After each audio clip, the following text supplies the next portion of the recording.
What I want to do this morning is talk about 7 sins, not only what the sins are, but what we might do about them.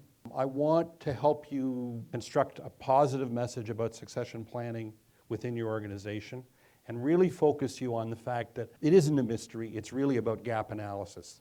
So one of the things we learn in MBA school is analyze, analyze, analyze, and in succession planning, you'll have some tools that you can use that will get you to those gaps and how to close them.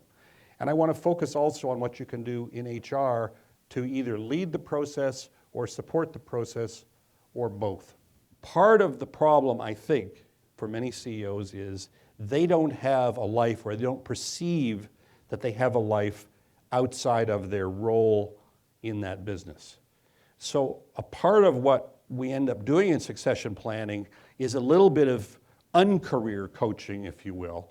But here are some ways that you can leave a legacy for the organization. You can begin to let go in a very positive way and impart some of what you know to the people who are going to run this place after you, and begin to let them exercise some of those muscles while we have the time to do that.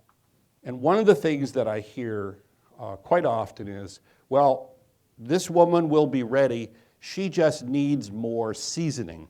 And I'm not big on seasoning, but I am big on wine. And it's kind of like saying, we'll take a bottle of wine, we'll put it in the cellar, 3, 4, 5 years from now, it'll be a lot better. But it doesn't work with leaders.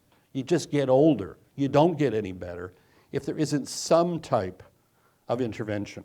Now, typically companies will host or support 3 kinds of development. Most companies are very good at finding ways to provide technical training to people. But when it comes to management skills, they're going to learn it on the job. It's something that just comes naturally, you believe, but it isn't coming naturally. And so we need some intervention that provides them with support, that helps them evaluate how they're doing, that gets them some coaching or mentoring along the way, because it doesn't just happen. You don't just jump in the water and learn how to swim.